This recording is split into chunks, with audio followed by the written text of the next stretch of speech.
But welcome to this special kind of meeting of the Edinburgh Civic Forum, and welcome to kind of Will Garrett and Andrew Smith from the City of Edinburgh Council, who will be giving the kind of presentation on this. I'm recording the event so we can post it up on the Cockburn YouTube channel in due course, so that other members of your committees and the like can hear the presentations and the discussions. The reason why we're having this special meeting is to hear the Princes Street and Waverley Valley strategy proposals, because I don't think we've developed the strategy kind of yet, and Will and Andrew will take us through that. And it's an outcome of the fact in our last Civic Forum meeting that we just ran out of time because of some really good debates and discussions we were having about other items like the City Plan 2030, which we just felt actually continuing on that discussion was a good thing because it's very important. So without any kind of further ado, if I can just hand over to kind of Will, and in between he and kind of Andrew, we'll have the kind of usual presentation followed by a discussion kind of afterwards. And just a reminder, if you can use the chat function to kind of post in kind of any thoughts you're having, even if you want to kind of share them, or kind of questions, I'll pick them up. And you can use the raise hand function when you get into the kind of Q&A. As usual, if you sometimes turn off your kind of video on kind of a Zoom meeting, if we're having any kind of issues with buffering, that kind of helps just reduce the bandwidth and all the usual stuff that we've become so accustomed to. So over to Will, if I can spot you on my screen so I can. Thank you. Yes, I'm here. Yes, well, thank you very much, Terry. I'm conscious that the last time, just 2 weeks ago, we just had time to run through the presentation. As Terry said, there was a lot of interesting discussion about other related topics, which meant that we ran out of time. What we'll do today is run through the presentation again, and I've got Andrew here who will do the kind of talking, and I'll try and manipulate the images. And we've also got Leslie Porteous, who's part of the project team, and she will dip in and out as any questions come along. So what we'd like to do is have a full discussion. We're still really at the kind of formative stage of this piece of work. So we're very interested in any comments that any of you have. And if you feel that this work is missing out on anything or is going in the wrong direction, we'd be really interested to hear from you. So what I'll do, if you just bear with me for a second, is I'll just get this going. I'll try and move the slides without any catastrophic results. Over to you, Andrew. Thanks, Will. Hope everyone can hear me okay. The structure of the presentation is unchanged from the one we gave at the last meeting, and that related to the scoping report for the Princes Street and Waverley Valley strategy that went to Planning Committee on the 14th of October. And that was a scoping report. So at this stage, we're looking, I suppose, for your early observations and comments around the scope so that we can take these on board and to consider how you'd like to be kept involved as the work progresses. We set it out in terms of 3 interrelated work streams, which sit under the strategy. One relating to the Waverley Valley itself, one relating to Princes Street, which looks at the buildings on the street and their uses, and thirdly, a public realm design code. And at the end, I'll just talk about the programme and next steps. So in terms of the background to this piece of work, a few reasons for it coming forward at this time. Firstly, the role of the Waverley Valley as an integral component of the World Heritage Site, which establishes contrast between the medieval Old Town and Georgian New Town.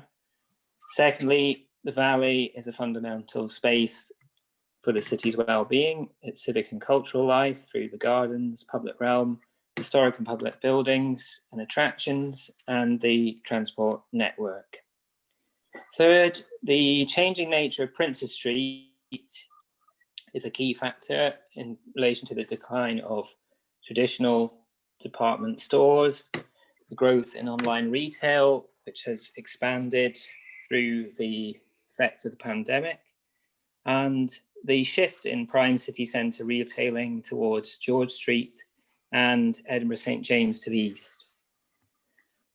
Fourthly, there's been a long-term need to improve the quality of the public realm and create an attractive and inclusive environment that supports businesses on Princes Street and provides a high-quality leisure experience, and also reflects the historic context of the World Heritage Site.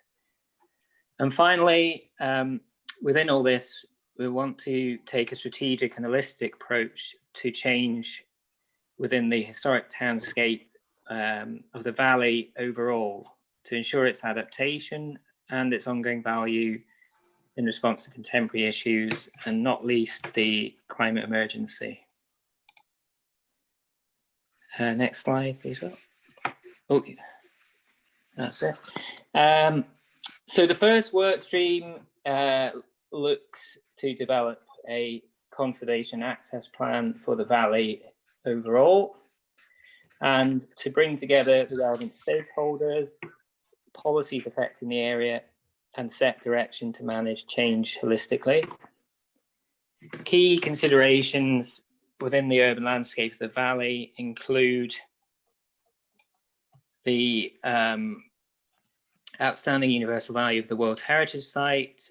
The valley is a great landscape divide forming part of this composition, planned vistas and a spectacular skyline, to respect the setting of listed buildings and scheduled monuments, and to retain the urban morphology of the first new town, where George Street was the prime street along the ridge to the north.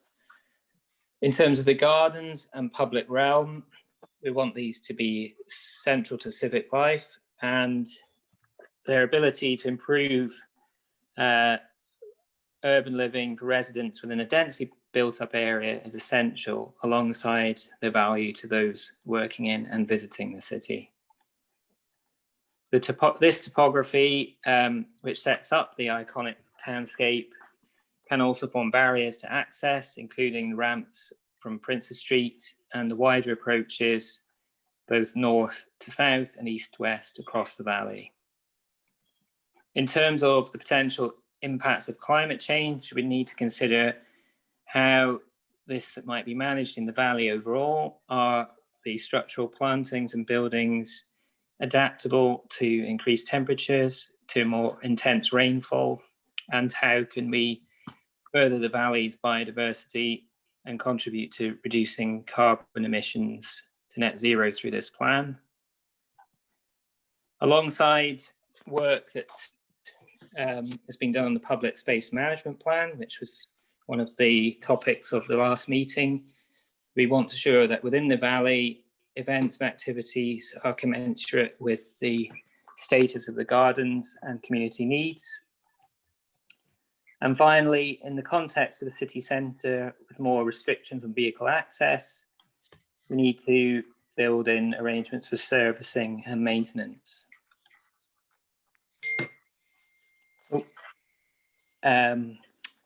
So in terms of the valley overall, we are conscious that there have been recent changes to East Princes Street Gardens in terms of the Scottish National Gallery project, and there are also significant proposals coming forward in the form of the Waverley Station Master Plan and proposals to replace the Ross Theatre.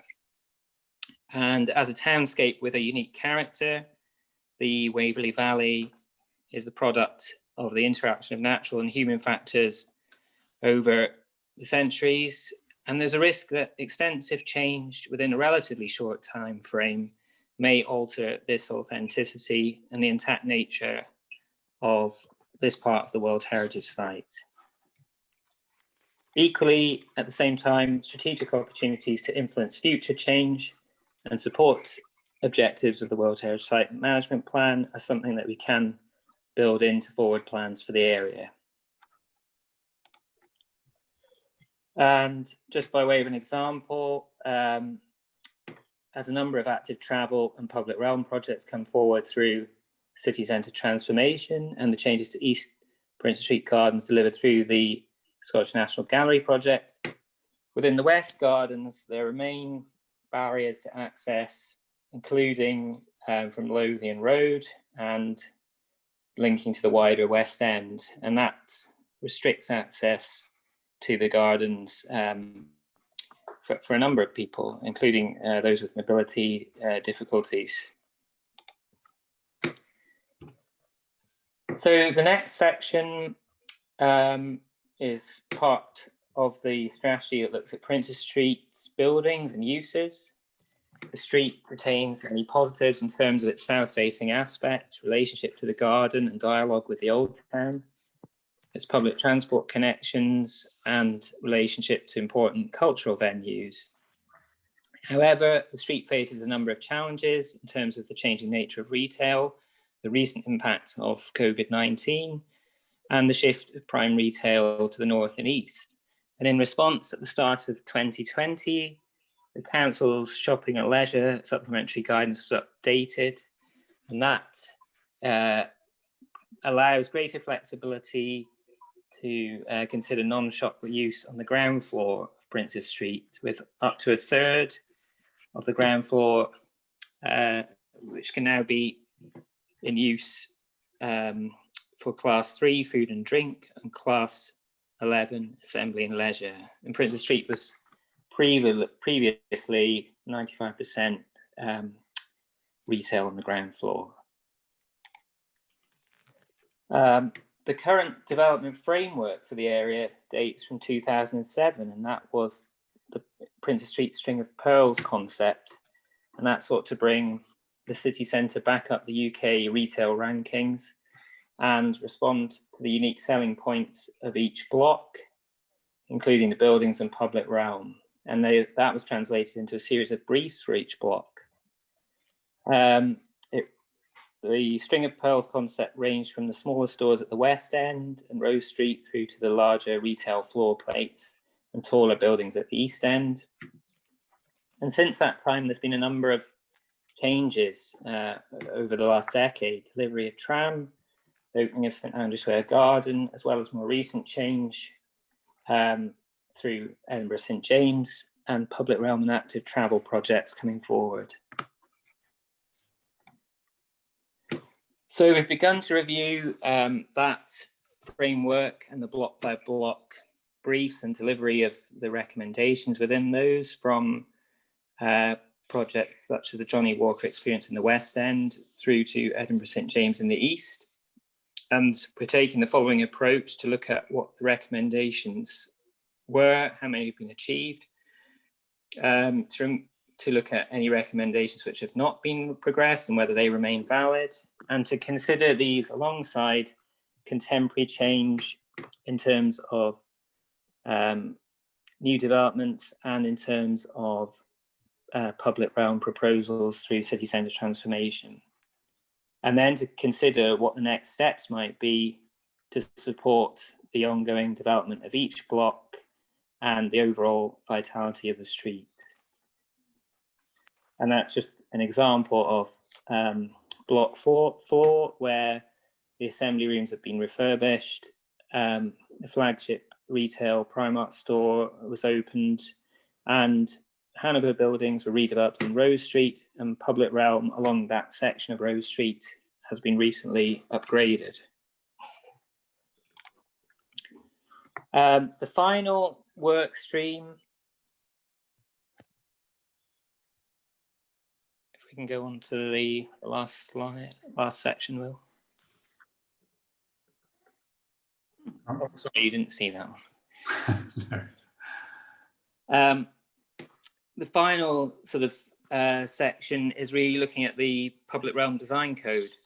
And that Princess Street sits within the context of a number of projects coming forward through phase 1 of city centre transformation, including the city centre West East Link, George Street and First Newtown, and Meadows to George Street. as well as the proposed long-term closure of Waverley Bridge through the strategy. Yet Princes Street's future is not set out in detail through any kind of design code. And without this being in place, we don't have a template to support the physical transformation of the outdoor spaces and a consistent treatment along the length of this key street in the first new town and the edge relationship with the gardens. And the strategy, the city centre transformation strategy, like the Gale studies that came before it, pointed to the need to strengthen connections from George Street down to the gardens to improve the pedestrian environment of the street itself, and also to strengthen relationships and access into the gardens and reduce the dominance of traffic. And overall, I suppose this is to create a more people-friendly street, support public life, retail, leisure, and the heritage that exists, to produce a design that's consistent along the length of Princes Street and at the key intersections, and to look at how we can introduce other opportunities to dwell, to improve access into the gardens, or to create protected cycle space. So the next slide just shows some of those relationships in terms of the topography and the existing city centre transformation framework. And the final slide that we've got really in this section talks about the public realm, but not only those streets and spaces that are part of in public ownership. Oh, sorry, Will, could we go on to the next slide, please? But where the strategy could link with existing connections and spaces between buildings, working in partnership with other landowners. The City Centre Princes Street Development Framework looked to introduce permeability and connections within the blocks, whether that would be some kind of arcade or connections within the buildings, and what kind of access would this semi-public space provide. And thirdly, there are some courtyard spaces to the rear of units and parking areas that might form part of a network of spaces. And there are also an increasing number of roof spaces in use which form part of this overall network. And how do they relate to the activity at ground floor level? So just to finish with the timeline where we are and developing this piece of work, as we said at the start, we're just at the beginning, having agreed the scope, broad scope of committee of some early engagement. We are reviewing the Princes Street framework and what's been achieved in terms of that. And we're also updating the city centre retail survey in terms of the shops on Princes Street.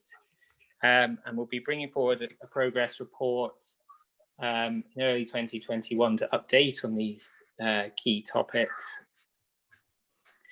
So that's really the presentation. I will hand back to Terry so we can begin the discussion. Great, thank you, kind of Andrew. If Will, you could maybe stop sharing your screen. And before really, I see that Cliff has kind of joined us as the chair of this. Hi, Cliff. I was just wondering if Leslie wanted to kind of put anything in just before we kind of open it up.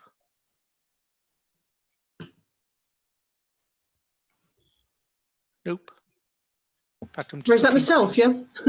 Yes, that's it. Yeah, I just wondering if you had anything to add. Yeah. I'm here to just answer questions if Will and Andrew can't do that, and I don't think that's going to happen. So I'm taking a note of questions as well. So brilliant. Okay. Well, we can kind of open it up, And I guess I'll kind of hand over to kind of Cliff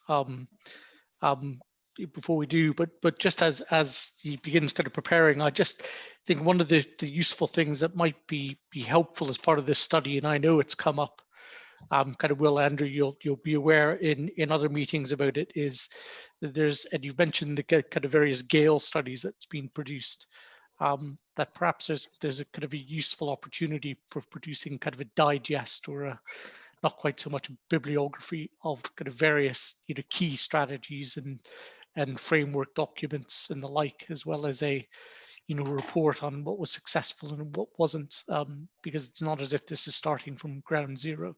So maybe it's a little bit of work going forward. But Cliff, I'll hand over you to take over the meeting from here. Okay, thank you, Terry. I apologise to everybody for being late. I was in another Zoom meeting beforehand, and there just wasn't enough time between the two to join you at the start.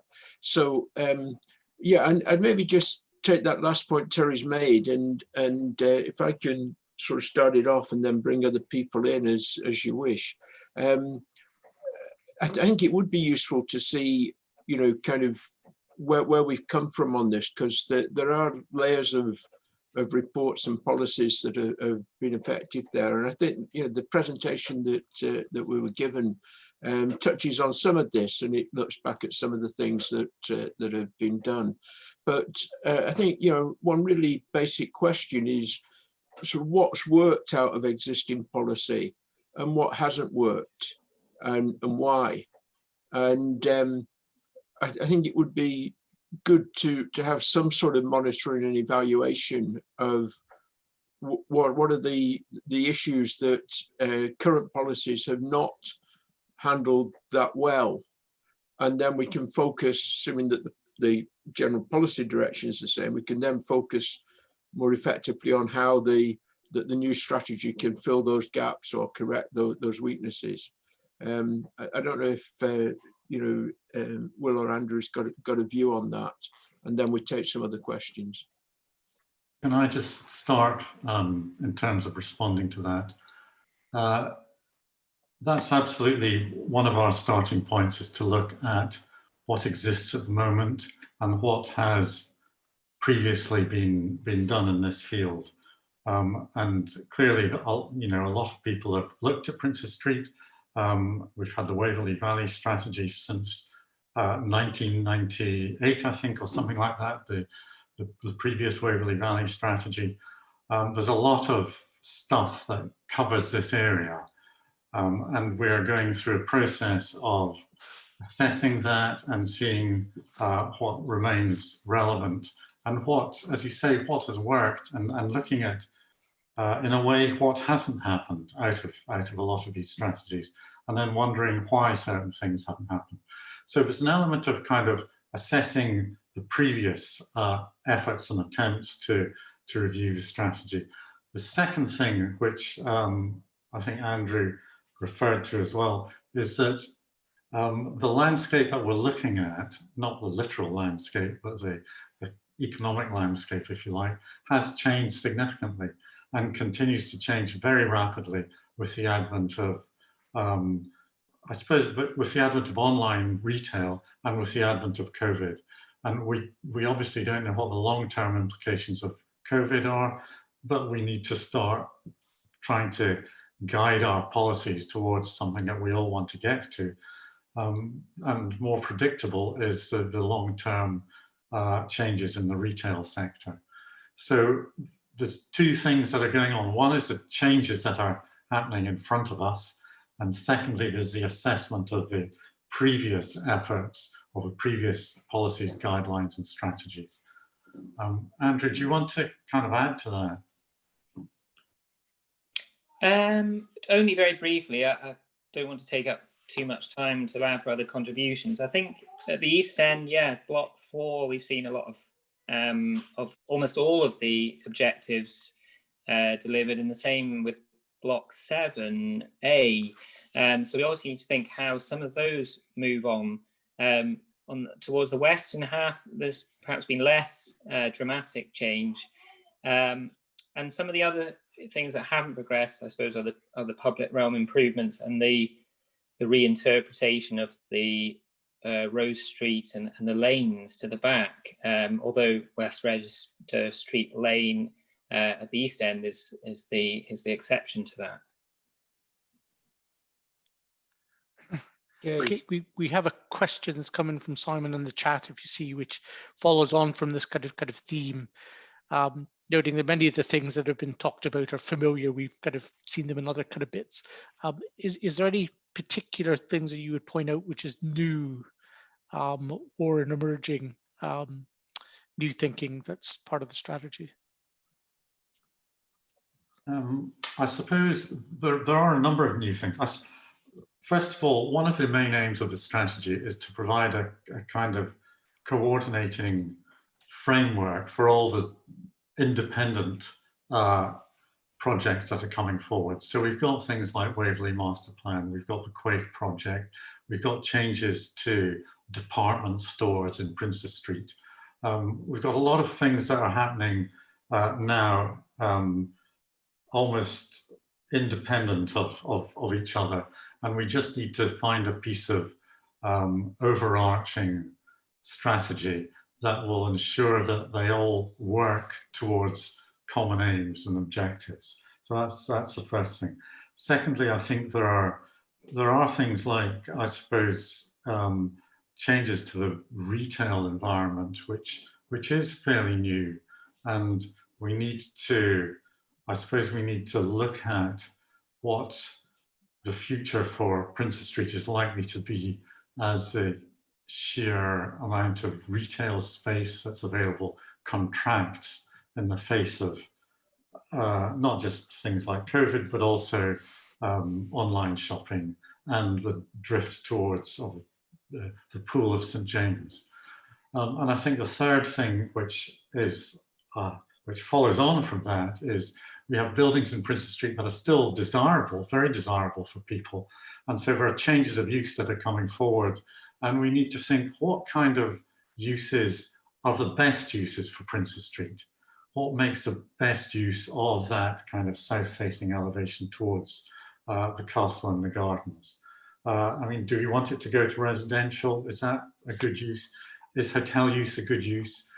What kind of use will generate levels of activity on the street? So there are a number of new things that are happening that we need to try and get a hold of. Okay, I see Carol Nimmo has her hand up. Is it okay to ask questions now, or are you wanting to keep that till the end? Well, it sort of links in very much with what Will was just saying. I mean, we are needing to really look at this area, and absolutely some of it we're needing to look at now, and particularly the sort of building use of Princess Street, because we can see the application in today, you know, for the Debenhams complex. But when we have no idea exactly if the St. James's Quarter is going to work, Edinburgh's not been very good at shopping centres to date, and the tram is still not in place, which could easily make people stay completely west or completely east and not bother getting off in the middle. You know, we've got to make sure that what goes in place now isn't redundant in about 3-4 years, because in fact, what you thought was going to happen isn't what happens. So don't we need a plan that is proactive, but able to be reactive at the same time? I would hope this is both proactive and reactive. I mean, the planning process always runs well ahead of things that actually happen on the ground. So St. James Quarter got planning approval at least 5 years ago. And elements of it, you're right, there are elements of it which now which if it came in front of us now, we might take a different view. Perhaps the level of car parking that's associated with that project would not be the best use of the space were it to be done now. And we've got a slightly different view on how car parking will work in the city centre. So that's just a function, I think, of the way the planning process works, is that there's quite a long time between the kind of approval of projects and the delivery on the ground. However, I do think that it will be, St James will be successful. It's got a mix of retail, hotel, residential. It's got that kind of mix of uses that gives it a curtain of safety around it, if you like. And the implications of it are maybe that it will draw in retail from George Street and from Princess Street. At the same time, we've got plans for George Street, which are helping to change the character of the street, take the cars out, make it a much more pedestrian-friendly street, almost primarily, actually, pedestrian use and cycle use. So that's working hand in hand with the emerging St James Centre. And I think what we're trying to do here is to make sure that Princess Street doesn't get left out and that we see Princess Street as part of this. It doesn't work drawing lines around these kind of projects because they all bleed into each other. And the impact of St James on Princess Street will be significant, but we don't exactly know what it will be. But we need to make Princess Street stand on its own, and that's why we're looking at Princess Street in relation not only northwards, as it were, backwards towards George Street, but forwards into the Waverley Valley, and looking at how the relationship between Princess Street and the valley can be improved. At the moment, there's a bit of a barrier with the amount of traffic, with the difficulty of certain people being able to access the gardens. And we see much more potential in a better relationship between Princess Street and the gardens. Great. I see Doreen Parker has a question, and then kind of Sophie, and somebody's asked where you raise a hand is in the toolbar at the bottom. There's a little, just towards the right-hand side, there's a little thing that says reactions. And within that, you can at least flag something up and I'll see it on your screen. And gosh, it's in the, if you put your cursor over the top right-hand corner of your own face, so to speak, you'll see 3 dots. And if you click on that, you'll see the raise hand function. Doreen.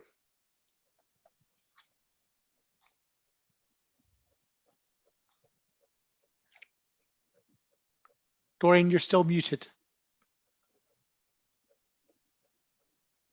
Sorry. You mentioned action being considered to create better access for walkers and cyclists and removal of transport barriers. What are the implications of what's being done now by council as a temporary measure to improve the ability of people to distance and widen pavements, increase cycling lanes and so on? I'll just say a little bit and then I'll pass over to Andrew, because he's been doing quite a lot of work in this, in a related area to this. I think the work that the council is doing in terms of, or as a direct result of COVID, to create space for pedestrians and cyclists is typical of the work that's been done across cities all over the world, really, in response to this issue. We've had to try and create social distancing on the streets. We're trying not to drive people away from these areas and to make people feel as though it's safe for them to be on the street and to move around and across the city in a way that is safe. And at a time when people are nervous about using public transport, and indeed the government messaging around public transport has been fairly negative. So a lot of people have reverted to going by car, and we're obviously keen to promote more sustainable ways of moving around. But perhaps Andrew can respond in a bit more detail around the Spaces for People project and what he is working on as well. Yeah, I think, what I would simply add, I suppose, is some of those measures have piloted some things in the city centre on a public health basis, but they will provide a sort of learning point that can be evaluated and built into other project delivery through city centre transformation, but they're presently there for public health reasons. At the east end of Princess Street, there has been a bus gate in place, which has restricted some general traffic through that section. That was partly to, I think, facilitate works at York Place and on North Bridge. So that does show some of these changes can allow us to see what might work and what might not work on Princess Street. But again, they have been developed, I suppose, around the public health measures in terms of allowing safe access for recreation and access to shops at present. Brilliant, great, thank you. Sophie Cook, do you want to kind of ask your?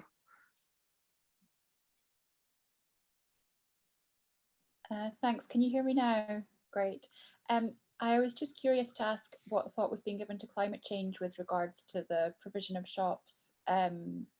Obviously, I appreciate that this is going to be commercial tenants using these shops, but at the same time, from a climate perspective, we don't want to drive overconsumption of really short-term goods. So I just wondered what your thoughts were on that.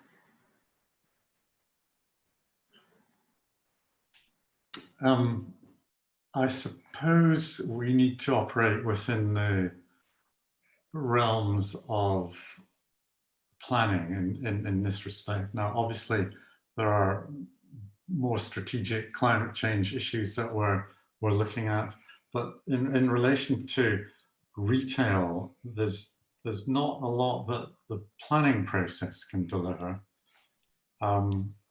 We are also working, I should say, on the city mobility plan, which hand in hand with this project. And in Scotland, or certainly in Edinburgh, the biggest producer of carbon emissions is transport. So the city mobility plan has a key role to play in addressing climate change issues. And it's more in that sort of project than the Princess Street Waverley Valley one. Although within the Princess Street and Waverley Valley, I think the kind of work we want to do in the gardens will have an impact on climate change, and trying to encourage more people into the gardens and to use the gardens in a way that enhances biodiversity and potentially provides opportunity for rainwater capture and things like that. And again, Andrew certainly is better equipped than me to talk about that side of it. Andrew, do you want to add anything to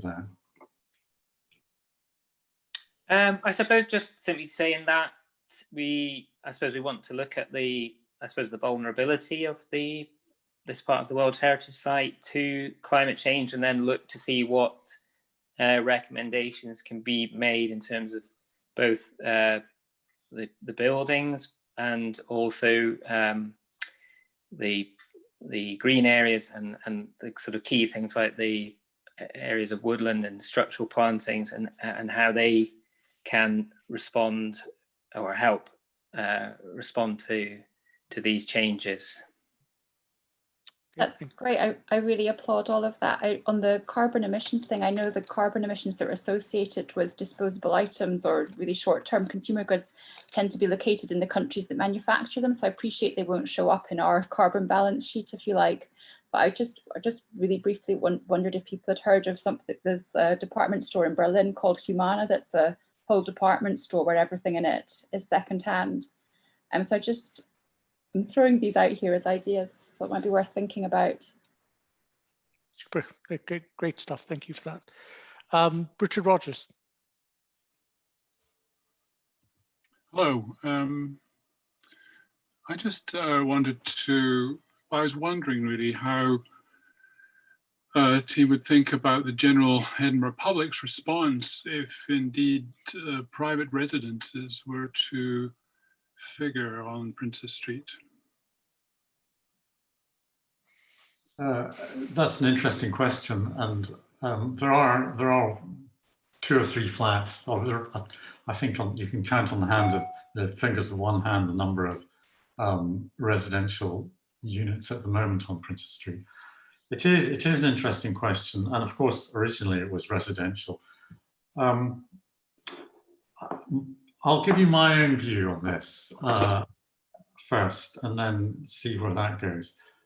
I think if you look at Princess Street over the years, it tends to be occupied in waves by different uses, depending on what, in a way, what is the most commercially successful use. But latterly, the buildings have gone into the ownership of pension funds and organizations like that. And for a while, it brought in sufficient rent, just kind of existing, as it were. But now all that has changed. And so the question of private residential does come up. I suppose my only concern about that, or my main concern, is that once something goes to residential, you never get it back for another use. Or, I mean, you can, but it's very difficult and very costly. And I suppose the advantage of retail or hotel is that it has more flexibility and more ability to change as different demands are made on the area. Whereas with residential use, that is far less resilient to change. Having said that, I should, of course, say that we want more people living in the city centre, and that's in no way a comment about people living in the city centre. And all our policies are trying to get more people to live in the city centre. But specifically about Princess Street, I have some reservations, but it may well be that private residential is a component of the future of Princess Street. What are your own thoughts on that? Well, I asked about the public's response to this. While I appreciate and concur with much of what you say, and of course it's probably 150 years since there were any serious numbers of people living on Princess Street itself. I just wonder, what do you think the public would make of this? That's an important constraint on what you can do in terms of planning. And if it plays ill with the public, the rest of the project will attract some criticism, perhaps. Yes. We've not found in the consultations that we've done, and we've done a lot of consultation on this area, we've not found any great demand for residential on Princess Street.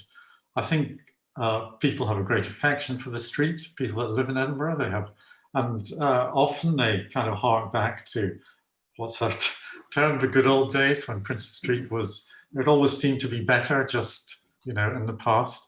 But so I suspect you're right that there won't be a huge appetite for residential from the general public, but I think people will understand that the nature of the street is changing, and we need to find a use that is sustainable going forward. And I suspect the answer to that is some sort of mix of uses. But the mix of uses may not be evenly spread from the east to the west. It may be that the east end is more appropriate for certain things, the middle for something else, and the west end for something else. That's something that we're looking at, and something that we hope will emerge from our discussions with stakeholders and with the public. Great, good, thank you. I see Carol has her hand up again. And before I go, there's a lot of chat going kind of into the kind of column. We'll capture kind of all of that and kind of make that available as part of this, both to kind of Will and your team, but also to the Civic Forum kind of in general, so I'll kind of capture it.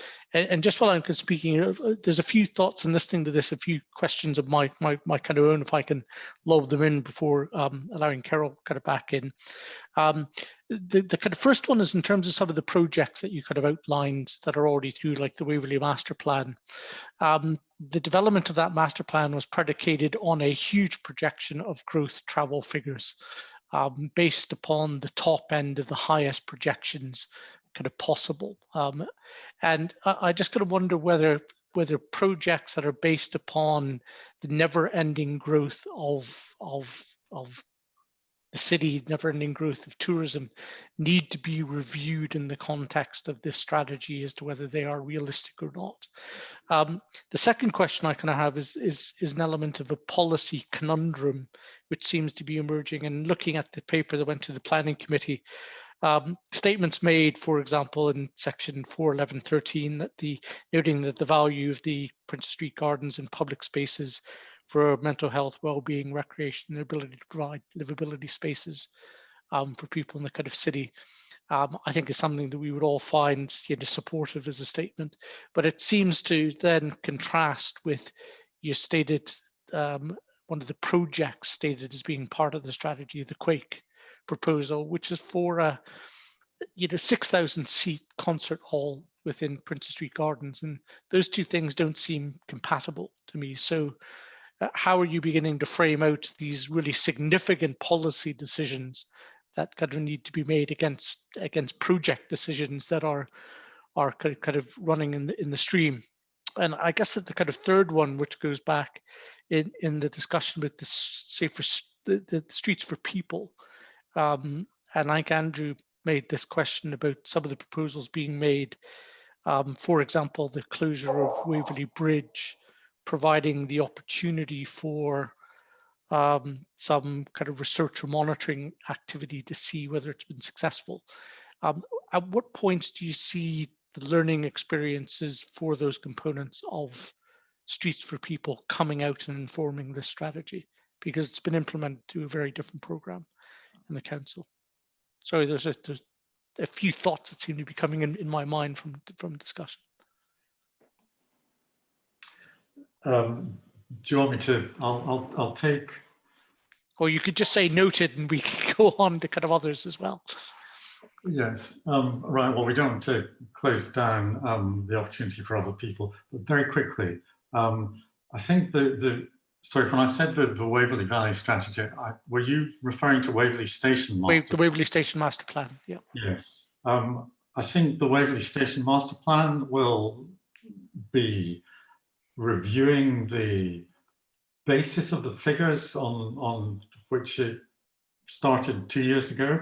I suspect that they'll not come up with anything radically different to those figures that they had originally, but just as part of the continuation of the project, they're going to keep monitoring and reviewing the basis on which the master plan is being moved forward. Along with many other projects which are based on predictions, which now may look different from where we stand at the moment.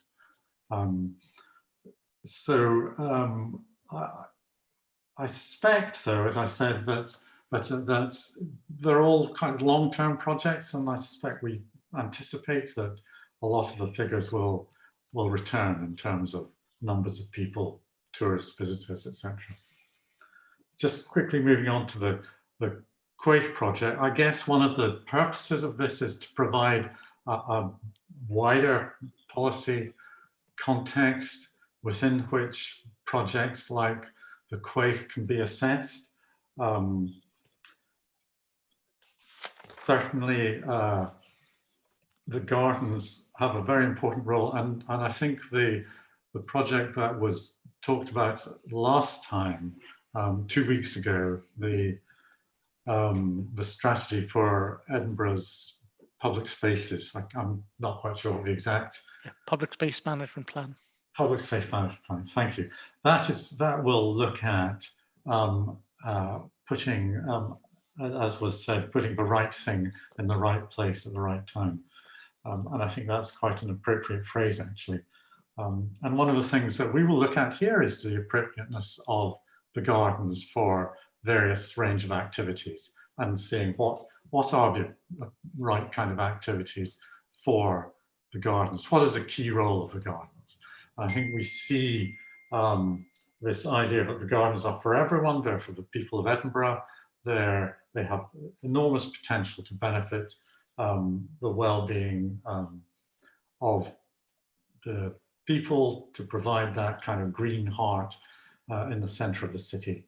So that will be a prime driver for this as it progresses. And I'll pass over to Andrew to discuss the Streets for People, because he's looked at precisely that issue in some of the work he's doing. So Andrew, if you can briefly comment on that. Yeah, apologies. My connection did drop out there, but I managed to get back into the meeting. I don't have a timetable for when that evaluation and sort of public perception work around the space for people will be coming forward, but I know it is progressing, and we will be looking to kind of make sure we integrate the findings of that with this piece of work. But I can get a timescale for you if that's helpful. I think it's an interesting part of the project, so that's as it goes. That'd be interesting. I'd like to go to Peter Jones first, if he wants to kind of add, Peter, to any of the points you've raised. Then Carol, and then David, and then Simon. Sorry, so everybody's coming in with things. So, Peter, do you want to add to the comments you put in the chat? Yes, I was just concerned that with this plan, as indeed with many others in Edinburgh, like the city plan and city mobility plan, one of the things that seems to have been ignored is the fact that 16% of us are over 65. We're always being told we're an aging population, and yet nothing seems to be considered for anybody with decreased mobility. And even the city mobility plan really just says, oh, it presents problems and challenges, full stop. And I'd just be interested to know how, for a city that's supposed to be inclusive, it tends to be becoming more exclusive in terms of preventing anybody who has mobility problems getting ready access around the city. So my comments. Thank you. Okay, so it's much a statement. I don't know, Will, if you... Well, I'm sorry if that's the impression that comes across, because that's absolutely not what we're trying to do. I think we recognise that we do have an ageing population, and that it is quite difficult for certain groups of people to move around the city and to benefit from, for instance, the gardens, where if you want to go into West Princess Street Gardens and you have mobility challenges, then you really have a problem, because you can go in off King Stables Road. Well, you can't at the moment because there's bits of the Castle Rock are falling down, but under normal circumstances you can go in King Stables Road, but that's it. You can't come out at the other end. You can't go up the steps by the mound.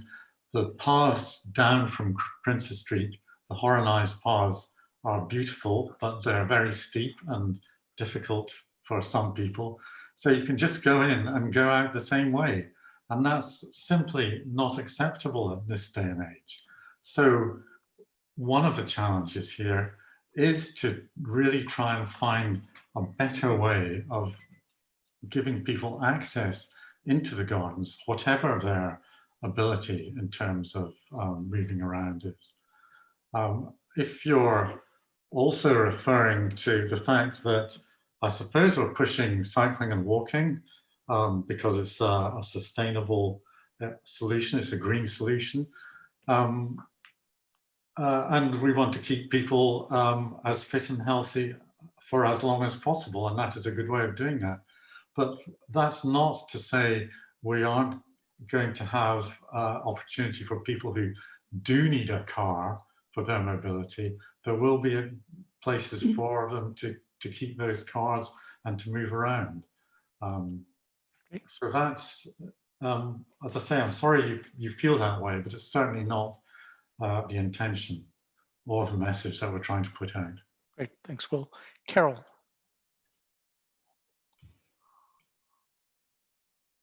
I'm sort of responding to Richard with regard to residential use, which of course then becomes, some properties in the hands of a few. But in Princess Street, above ground and first level, I think most of it's empty. I mean, we really need to regenerate and rejuvenate Princess Street. And certainly, as all this sits in the Newtown Community Council, we are statutory to planning for things like the Debenhams development and what was the Jenner's building development, which hopefully comes back. And again, it becomes economic, doesn't it? Who are the people that can take on these fantastic listed buildings, keep what we love about it and bring it into the modern age? And hotel developers with funds, are a good route to that. And that with some residential and hopefully some more corporate use, I think it does need to be mixed, and it will be different from block to block. But in theory, there's room for a little bit of everything. But we shouldn't be scared of the developers or the residential. I don't know whether within planning you can set the scope or the limitations. I don't think you can. That's the difficulty, I think. But there is room for everything, and we shouldn't be frightened of it all. Okay, great statement, Pam. I see. I'll come to you in a bit. David Somerville.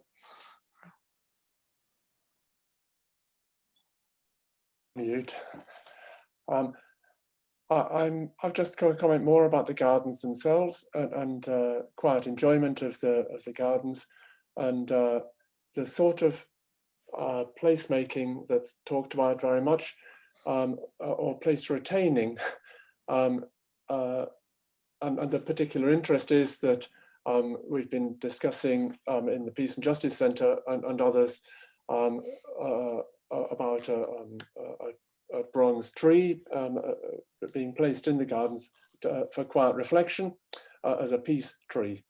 Now, it's a sideways comment about which other colleagues have spoken about. Are we still projecting this very, very substantial growth in visitor numbers, or can we maybe find something which is sufficient? It's obviously a huge challenge for you, because my comment would be to see if it was possible to explore not just bigger and better or bigger and more, but about the quality and of space making and place making. Okay. Can I say briefly? I don't think this particular project is predicated in any way on large numbers of increased numbers of visitors. There is growth anticipated in the city, and the city will grow. It's one of the fastest growing areas of the UK, actually. So that's a challenge for all of us. And what we want to make sure is that the city centre is there for everyone. And so we want to push at the quality of experience that people have in the city centre, and to make sure that they feel comfortable, that they feel it is theirs. There are certain parts of the city where people never go into the city centre because it's not for us, not for the likes of us. And, that's, again, it seems ridiculous in this day and age that people feel that way. It's a wonderful city and everyone should benefit from it.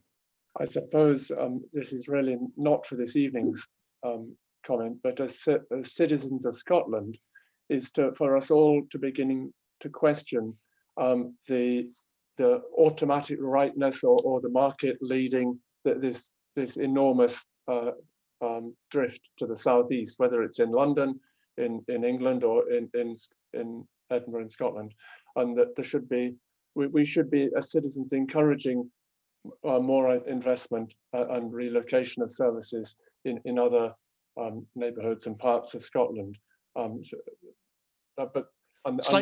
help to reduce the pressure on on Edinburgh. Yeah, I think that's slightly beyond the scope of the Princess Street and Waverley Valley strategy framework for it. The next one I have Simon, then Pam, and it'd be good to hear from others who haven't come in yet as well. Simon? I'd like to say that I agree quite strongly with Carol about flexibility for finding uses for the buildings in Princess Street. I think it may take us a while to find out what is going to be the ultimate destiny for the street. But my question is, I am wondering whether the Quake project is really going ahead. Have we seen any signs of life with the Quake project for the last 9 months? I've tried contacting them, and there really hasn't been anything forthcoming for a long time now. I don't know whether any of us have had any contact with the people involved in the Quake project. Cliff, could you?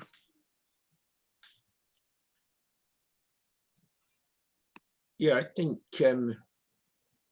you don't need I was going to say a crystal ball, but that's not the right word. But you don't need to think too hard to understand that a number of the COVID must have impacted upon a number of the assumptions around which the Quake project was seeking to raise funds. It cannot be a very good time to be approaching sponsors and so forth. And so I think that we can only assume that the project has at the very least been put on hold over recent months. And the evidence of that, as you've just said, Simon, is that those of us who are on the stakeholder group, I don't think have had any recent communication from the team in comparison to the period before COVID, where we were meeting roughly every 2 to 3 months. So I think, I can't speak for the Quake project, but I think it's not unreasonable to suggest that there could be some question marks. And clearly a lot of the assumptions on which it was put together, what's now probably 5-6 years ago, I don't know exactly, will be challenged by the current emergency and also by the changing economic conditions. Thank you, Cliff. Pam, you wanted to ask a question? Yeah, and then I've got Ron. Yeah, can you hear me? Yes? Yes? Yep. I wanted to bring up the business of the green space of Princess Street Gardens and the trees and all the effect of projects. It seems to me huge numbers of trees get removed because somebody wants to build a path or a cycle path or something like that. And I'm really worried about it. If you look at East Princess Street Gardens, there was a huge loss of mature trees for a path for the art gallery. And in West Princess Street Gardens, if this Quake project goes ahead, it's vast earthworks. There's a huge loss of trees again. And even if it doesn't go ahead, I suspect that whatever they do, they'll be careless with the trees. I think they always think to remove the trees and they don't work around them properly. There's a huge loss of trees from disease happening naturally anyway. So it is really a problem. And trees are very good for removing pollution. I like the way you're thinking to put everything together, but I do worry that central Edinburgh is going to be a huge building site forever almost. So basically, I do worry about the effect on trees. I think you really need to have that in mind. Okay. Can I just, I think I'll ask Andrew to just quickly speak on that. Andrew's a landscape architect, and so very much has the welfare of trees at heart. So he may, I hope you'll be able to set your mind at ease in terms of the approach to trees. Andrew, set our mind at ease. My picture's not there, but yeah, I think as part of the Waverley Valley Conservation Access Plan, we want to look at the vegetation structure that's there in terms of its adaptability to climate change and its diversity. So ensuring that there's the sort of longevity there and the diversity of species and interest that will allow the wooded areas to continue to thrive over time. I suppose we need to think about what would happen in the absence of any changes for access or development. How would we manage that resource in the longer term? But particularly, I suppose, with a focus on climate change adaptability, and also in terms of changes to things like surface water management as well. There is, I suppose, some vegetation management that needs to be considered around the views and the visual qualities as well. I think it's been commented before, the sort of relationship with views from the southern side of Princes Street, not necessarily inhibited by trees, but sometimes some of the shrubs and lower growing material maybe obscure the views down into the valley at the west end, where you get the views up to the castle as well. So I think it's to consider all those things in context, but certainly not to be seeing any reduction in tree cover or vegetation overall. That's very helpful, kind of Andrew, and clearly kind of a key point. So I've got kind of Ron, who's been waiting to come in, I think. Are you still wanting to come in, kind of Ron? And then I know Sally has raised a number of kind of issues, and I'll just see if you want to enunciate on those as well. And Steve is now coming. Yeah, hi. Hi, Ron. Yeah, I'm unmuted, that's good. Yeah, I was just wanting to pick up on one of Will's points. He was talking about, tourism coming back. And I think my big concern is that with the decline of retail and the response to COVID, if we think there's been a pressure for tourists just now, there'll be an even bigger pressure in the future to get more and more people into the city to try and generate money, which will have a huge effect, I think, a huge pressure on development of this project. So I think it's very, very important that someone or some group of people should stand up and say that primarily this should be for the people of Edinburgh and not people who come here temporarily. So the last thing we need, for example, in my opinion, is more hotels in Princes Street. But I think there'll be a pressure for that because of large empty buildings. What else do you do with them apart from make them hotels? So that's my concern. Thank you. Sally, did you want to highlight any of the points that you've raised so far? You're still muted, Sally. And you still are. Yep. That's it. Sorry. I've more or less said in the chat what I was feeling, and I just wanted to stress that thinking about people, aging population, or people with decreased mobility doesn't automatically mean people in wheelchairs or people who need to drive a car and use a disabled parking space. That seems to be how the City Council views decreased mobility, but the majority of the aging population is just slightly decreased in mobility. And the majority are probably bus users. Now that's kind of the silent majority at the moment. The cycling lobby is, as we know, very, very vocal.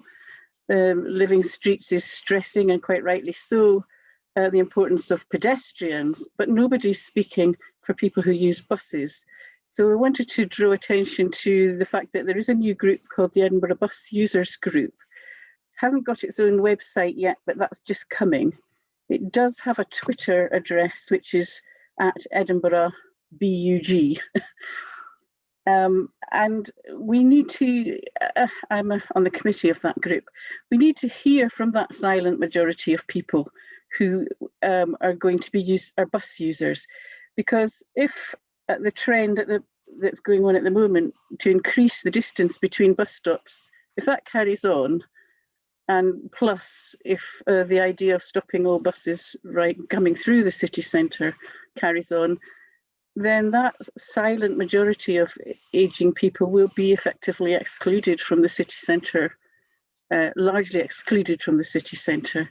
And I'm not sure that the council is taking that very large group of people into account properly. That's just it in a nutshell, I think. Okay, thank you. I don't know if you want to respond to that, kind of, Will, or we can just take that as kind of a comment to be addressed as the work progresses. Can I just briefly give us a response? Thank you. Yes, we're aware of the Edinburgh Bus Users Group. In fact, they've been represented at some of the workshops we've had for the City Mobility Plan, and certainly valued the input that you and your colleagues have given to this. I suppose, I mean, you're really talking about not so much about the Princess Street project, but more about the mobility plan, where buses are going to be the key vehicle, literally and metaphorically, that moves most people around the city. And that will continue to be the case. So buses are incredibly important to how the city works. And as you rightly say, a lot of people with decreased mobility or slightly decreased mobility rely on the buses. So we completely understand that. I think you also referred to the bus stop rationalization project. I think the kind of background to this, it's one of those things where you think it's a slightly conflict of issues going on there. On the one hand, the bus company are saying we need to move people quicker in order to retain the people we have, our customers on the bus. We need to get from A to B quicker. And one of the things they say that in certain routes, in certain places, the bus stops are too close together. And so we lose time on those routes. This is not a universal issue, but on certain routes. And so that's what's led to a review of certain routes and a review of the placing of bus stops. But I suspect that the public response to that has been pretty negative, kind of understandably. But that's that was the rationale for doing it. So whether anything happens or not, I don't know. Great. But rest assured that the purpose of it is to provide a service for people and to help move people around as quickly as possible. That's not really part of this project. Great. Okay, thank you. Stop closing streets for filming. There you go. There's an answer to that. Steve wants to come in, and just as he begins unmuting himself, there's an issue around an emerging policy thing, which I think captures an awful lot of this conversation. But the 20-minute city, that is to develop more of a regional sense, and so therefore how the city centre works in that context is quite an interesting one. Steve. Yeah. Once you've got an overall strategy which has the support of your own team and the amenity bodies and the public, how are you going to ensure there's buy-in to that holistic view from the rest of your colleagues in the council? We're rather concerned about the uncoordinated decision-making which seems to go on, which doesn't actually suggest any great strong appreciation of the issues here. The support for the Quake has been mentioned. We're aware of certain senior figures who do behind the scenes deals with dubious events organisers, things like the consent for developing on the top of the Waverley market and interfering with views of the Sustrans run transport function, which gives priority to its cycling crusade at the expense of pedestrian improvements and public transport provision. So how are you going to sort of get all these people to toe the line, as it were?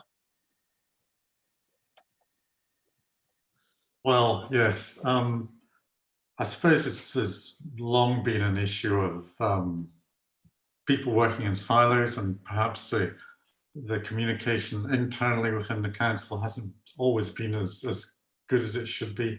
I suspect that's a function of any large organisation. I think in recent years, we've got a bit better at that. It may not appear like that from the examples that you're giving, but we are organized internally in a more coordinated way. My team maybe is a good example of that because we sit between planning and transport, so we try to form a bridge between those two functions. And I think further reorganization within the council will focus on the key council priorities based around tackling climate change, tackling poverty, enhancing placemaking and well-being of both the people of Edinburgh and indeed the staff and the council. So I think those high-level council priorities will drive the way the council itself is organised, and that should result in a much more coordinated approach to delivery on the ground. Great. And I think hidden behind Steve's kind of comment is it's about that ability to deliver in a coordinated sense is key.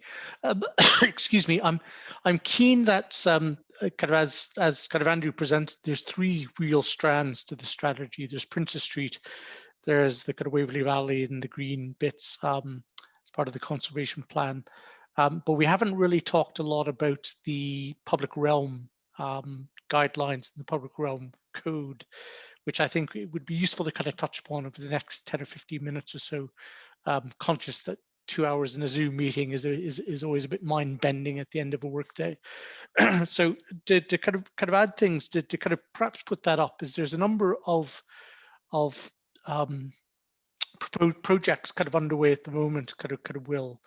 So there's the George Street Newtown kind of project, which has been running for a number of years, and certainly some of you in this kind of meeting have participated in that. You have other projects like the Meadows to George Street's cycleway kind of infrastructure, the concept for Waverley Bridge, which has emerged out of the city centre transformation project, kind of et cetera, and in my mind, all of these public realm projects are being developed within their own scope in their own bubble, and that totality of public realm doesn't seem to have a coherent plan or view or willingness to ensure a coherent, cohesive public realm.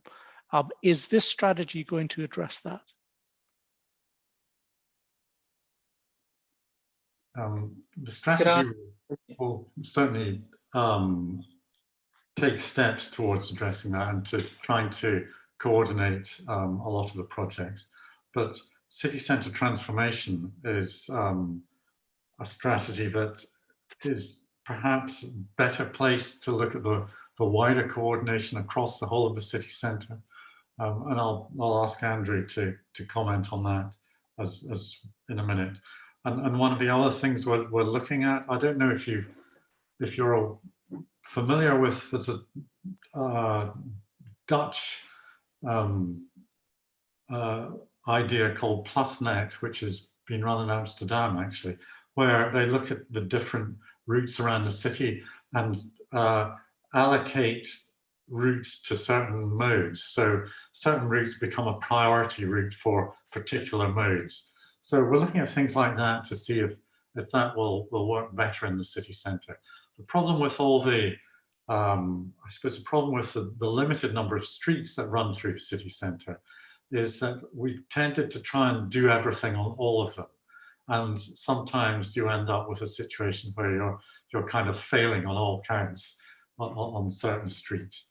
And we're not delivering the bus priority or the pedestrian priority or the cycling priority or letting the commercial vehicles do what they have to do.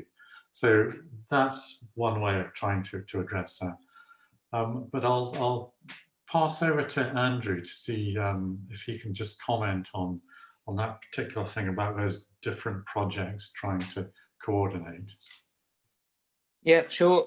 Yeah, the different projects referred to are all part of the first phase of the city centre transformation programme. So if you look at the strategy or the the summary of it online. Each of those projects is listed there under the first phase, and they are coordinated through a programme delivery board, and all the leads on those projects work together to look at the integration between the schemes. And I think the city centre transformation programme overall was brought about to try and stitch together the different projects underway, and also add value to those.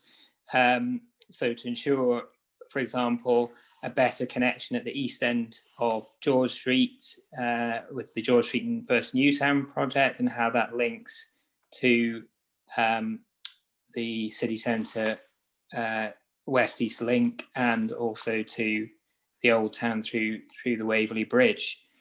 I suppose what I would say is that one gap that is being looked at, and when all this is mapped on a plan of the city centre, is the plan for Princes Street, which is why we're bringing forward this strand of the work, so that the street isn't left behind, because George Street has a delivery timeframe of by 2025. So if you can imagine the streets, including George Street, Hanover, Frederick, Castle Street, all improved, I think without bringing forward a plan to address Princes Street in whole or in part, it would be left behind. So there's a tremendous opportunity to set out what that could be, and how it would also guide change in relation to the Waverley Station redevelopment, or how it could inform better access into the gardens to the south with the ongoing project and management of the gardens. Okay, thank you, kind of Andrew. I confess, I think you've just emphasised my concern rather than helped alleviate it. In that all these individual things are looked at individually. We do have a World Heritage Site, this sits within it, and we do have a very good streetscape kind of manual, but these tend to be put to one side when a group of designers are employed to do one bit and another group of designers are employed to do another bit, and very seldom do they actually coordinate their activities, and very seldom do council officials require them to coordinate kind of activities. But I'll put that kind of out as just a statement. Yes, can I just add one thing as well? We are, one of the objectives of city centre transformation was to work to integrate projects a lot better. So we are working more closely throughout place on the design review process. We've also now got input from Edinburgh World Heritage in terms of streetscape and public realm, in terms of comment of a member of staff and World Heritage. So it is an area we are sort of putting close attention on. Excellent, good. Steve, is that a legacy hand you have up? Or ghost hand otherwise in parlance?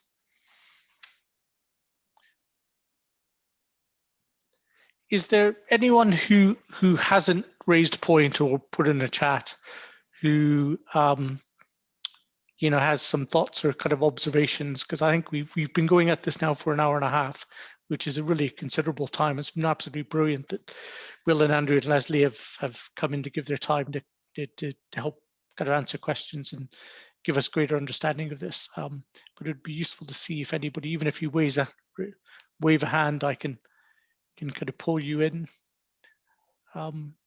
before I kind of hand over to kind of Will to sum up, and then Cliff to kind of wind up. Cliff, did you have a?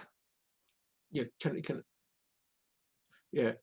I just throw in a few points towards the end here? I think if it is an integrating strategy, I think those high-level council priorities that Will touched upon are really quite important. That connecting to them may give the strategy more buy-in, more oomph, if you like, than if it's seen as, in quote marks, just a planning strategy. And in that respect, you know, I would really, again, emphasize the importance of the climate emergency, which points us in, you know, fairly clear directions. I think, you know, we touched upon the trees, wider issues of conservation. So I think, you know, that probably needs a stronger emphasis than what was apparent in previous policies, even though it might have been mentioned there. And it's not going to go away. You know, we talked about the uncertainties of the next few years, but that's something that is going to be around. That's one of the things we know we have to address.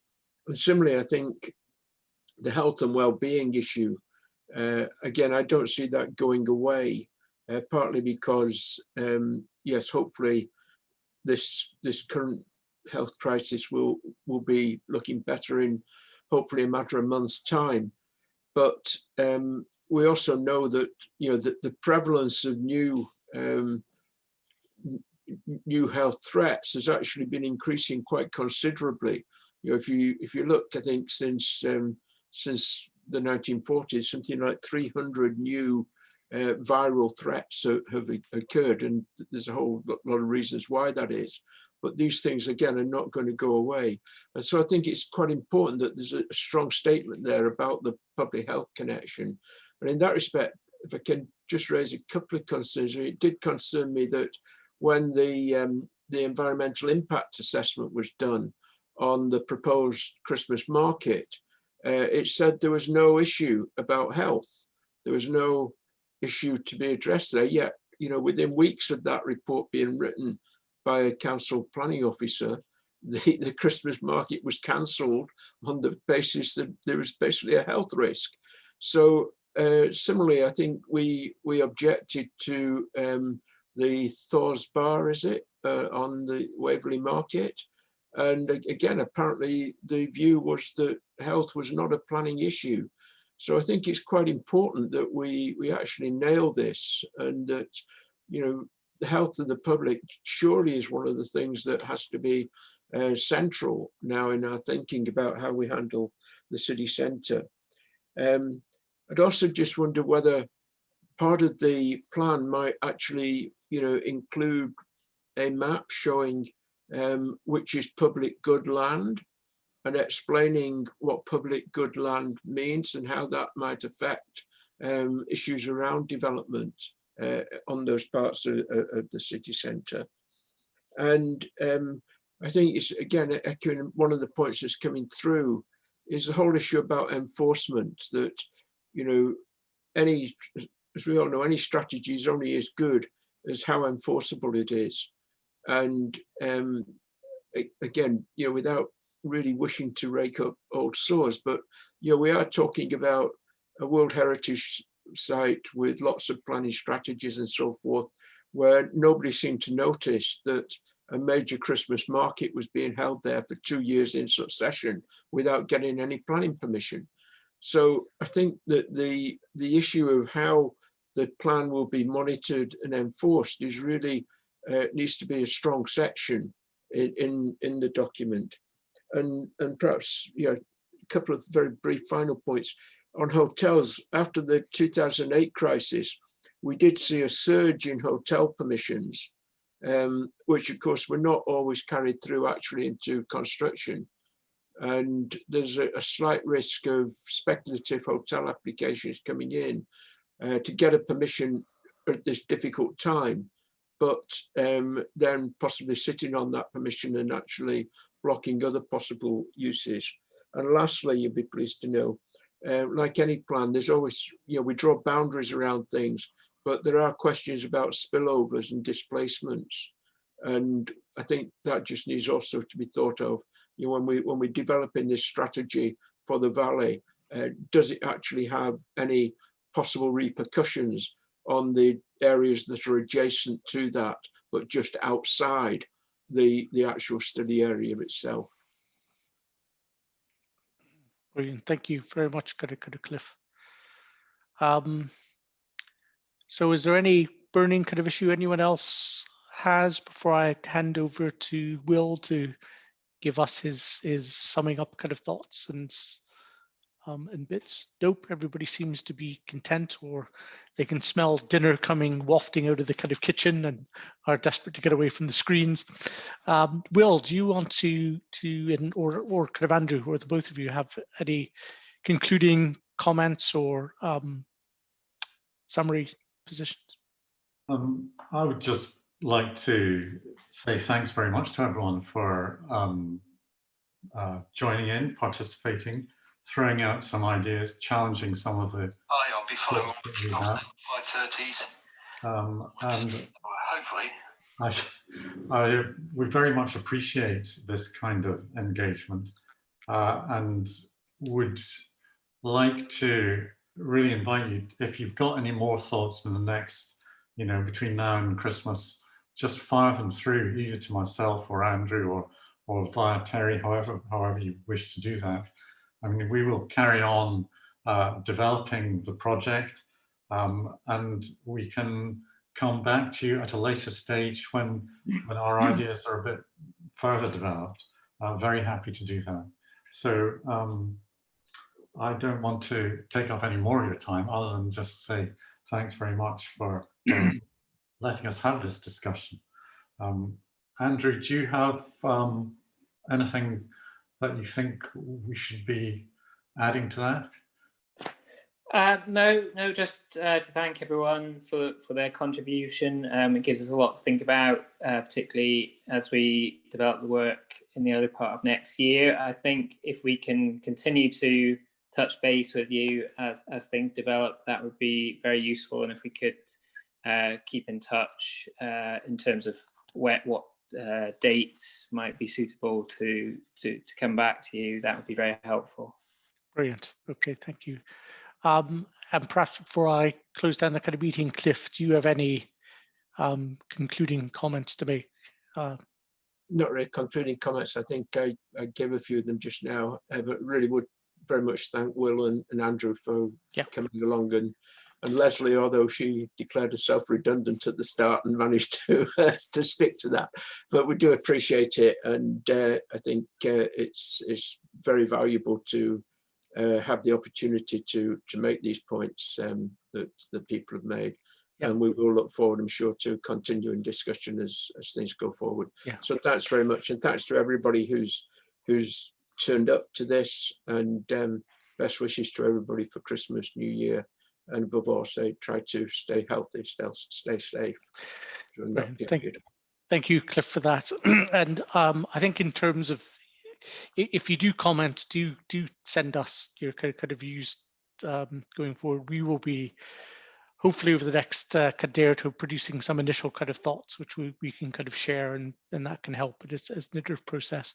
And I guess my own kind of feeling in behind it is that there's a real opportunity of, what's in behind this strategy to create an overarching framework, which is something that we could be